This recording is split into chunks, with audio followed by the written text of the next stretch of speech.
Hey everybody, it's Dory. I'm back. I am going to give you guys an update. There is a little bit of a break here. Two of my kids are upstairs watching TV, and one of my kids is still sleeping, and the fourth is actually at summer school. So I have some time to sit down and record you guys a video and let you know what's been going on. So as I said on the last video, I was trying to obtain my GED, but I had failed the math portion twice. I ended up not rescheduling for that following Wednesday. I had done all the test Wednesdays, for 4 Wednesdays in a row. So the 5th Wednesday I took off. And then yesterday I went in and I passed my math. I had gotten the email and I was waiting to open it, but then my phone rang and it was the woman from the testing center, and she was whispering because I'm assuming that there was other people still testing, and she just said that she wanted to be the first one to congratulate me, and at that point I didn't know I passed, so she kind of told me I passed, and then she gave me my score, and I didn't just pass by the skin of my teeth. I got 4 extra points than I, really needed to pass, but I'm just grateful that it wasn't, just by the skin of my teeth, and I was really, wondering back and forth, and so oh, sorry, I didn't know what that was.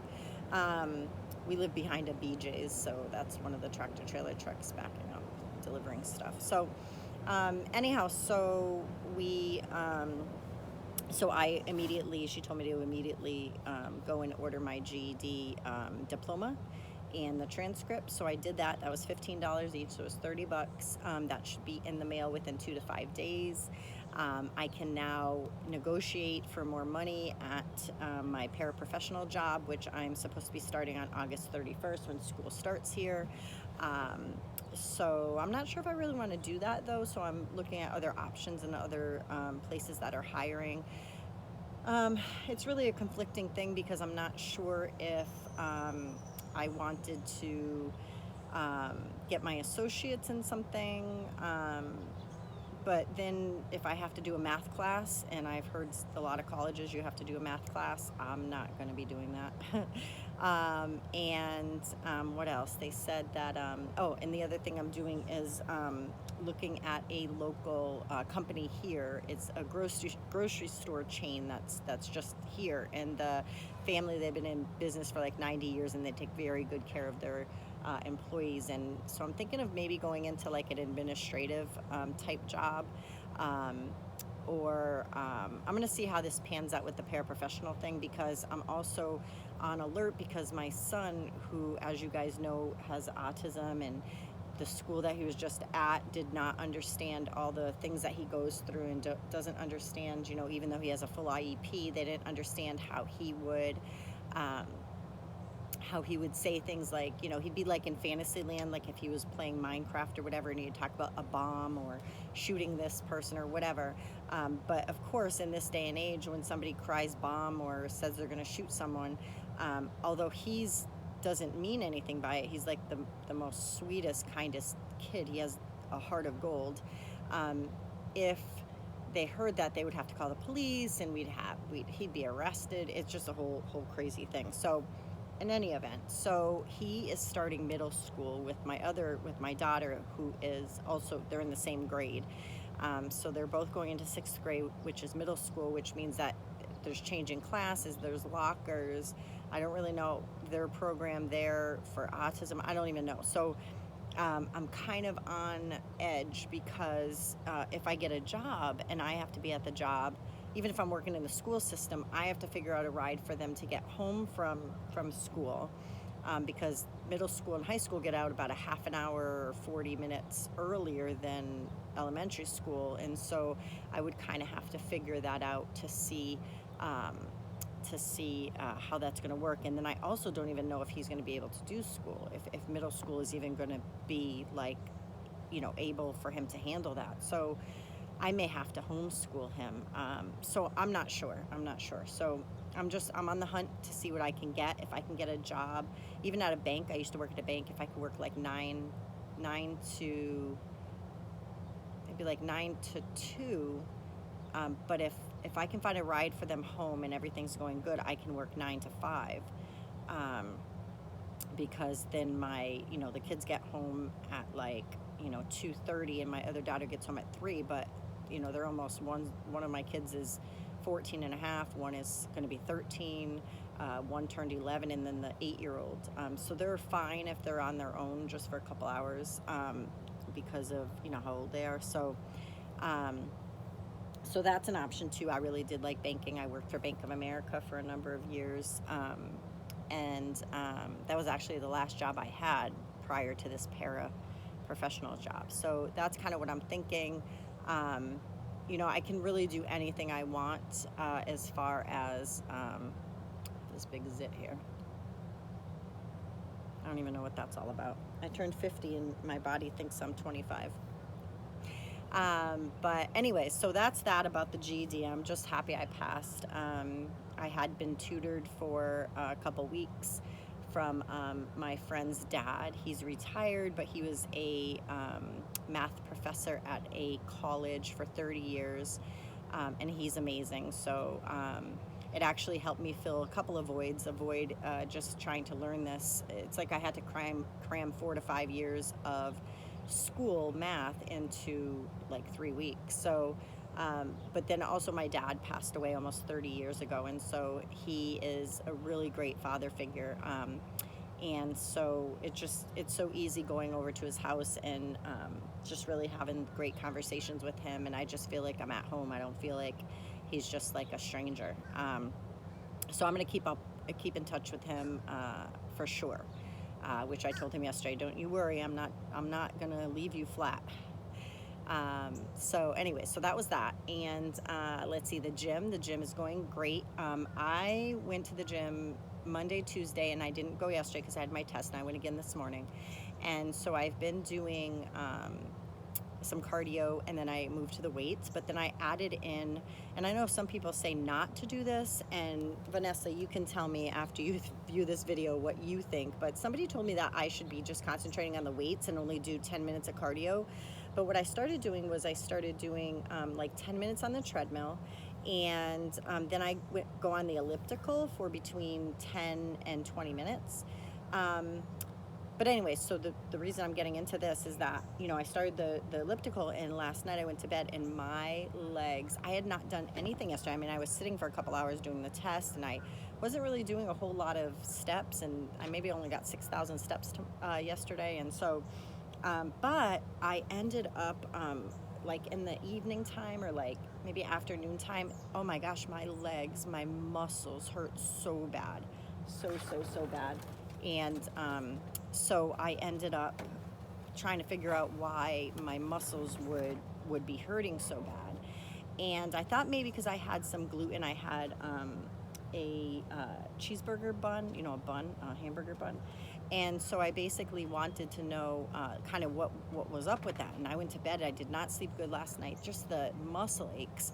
So then when I went on the elliptical today, those were the same muscles. So they don't hurt now, but they were the same muscles. So I think because I did it for 20 minutes on Tuesday, then by Wednesday is when I felt the pain. And so that's what I'm thinking. But somebody said that and what I do after that, let me just finish. So Vanessa, you can give me some advice. But so what I do after the 10 or 20 minutes of the elliptical, and I'm done that, I mean, by that point, I'm really sweating. My heart rate is like 140 to 151. And then I get off and I go and do my weights, whatever part of the body, if I'm doing my upper body or my lower body, and I'll just do all that stuff on the weight machines. And then I do it, so many, like 10 or 20 times, and like 3 reps of that, sometimes 4, sometimes 5.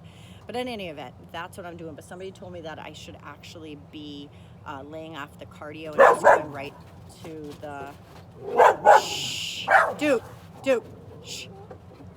Go right to the weights. That would be better. But you can let me know what you think. Yeah, I'm starting to get back to eating less, because I was eating more. When you train at the gym and you're working on your muscles, you tend to want to eat more, and so I don't think that was really what I needed. And so I'm getting back to today. I just had 3 little egg bites. I buy them at the grocery store. They're like 110 calories each, so I had 3 of those, and that's all I had. And I'm gonna go have a nice cup of hot tea.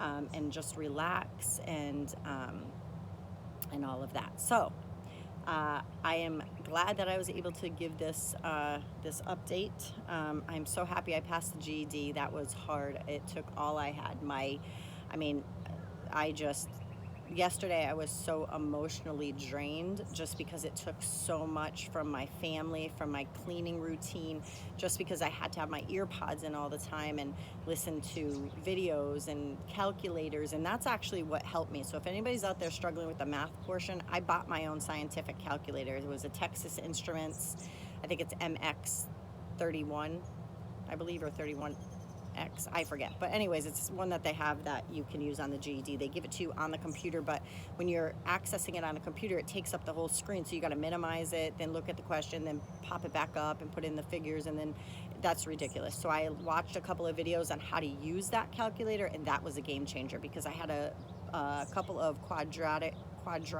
equations that I was able to know, like x was minus 0 and y was 5 or whatever it was. You can actually store that and program that in, and then just type across with the parentheses and everything exactly what it's shown, and just hit enter, and it gives you the answer. So that was a game changer for me. That's what I think gave me the advantage of getting the few points over, was having that and just going back. And I went back for like the last 30 minutes. I had finished the test and I went back, and the ones I flagged, I went back and I took my time and picked it apart.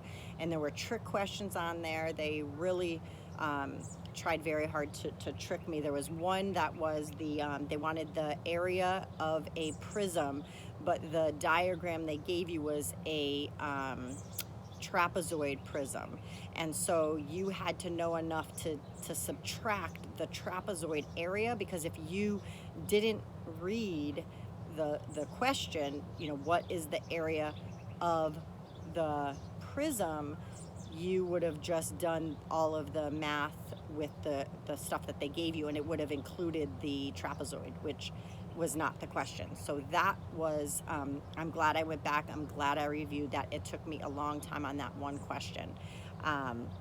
Unfortunately, they don't tell you what questions you got right or what questions you got wrong, but those were some of the things. And the last question was actually a duplicate of one of the past tests, so they must run out of questions, but it was, you know, I don't know, something about apples, bushes of apples. If, you know, Veronica has 23 pounds of apples, you know, they went to an apple picking farm.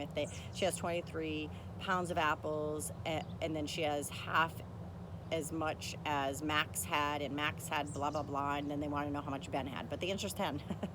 10 pounds was the answer, because if you took all the 10 and set it into the equations of the other, that's half of what this one got, and they all end up with 28 things of apples. So I think it's 28 or 23, whatever. But anyways, so that was that answer. The answer was 10. So yeah, so that's it. I'm feeling great. That's really it. I went yesterday because, as you guys remember, I did want to let you guys know this too, is remember when I had a biopsy, I had like a lump in my breast, and they biopsied it, and it was called something punch, and they punch it, and it has like all the pus come out and everything. Well, after that has healed and everything, that was excruciating pain. I documented in one of my videos, but I found like there's about a piece this big that's still in there, just a round pebble, and so I went yesterday just to have it checked, and so she said it's just left over from that, and they're gonna actually cut. So they're gonna make a half of a circle and a half of a circle, and they're gonna actually just take it out. She said you might as well just get rid of it once and for all. They're not gonna punch it through the skin, so they'll numb it, they'll cut it, and then they'll have internal stitches that will go ahead and dissolve. But anyhow, so that's it. I have a child here in the door motioning to me that they need me, so I'm gonna end it for here, and I hope you guys have a great day.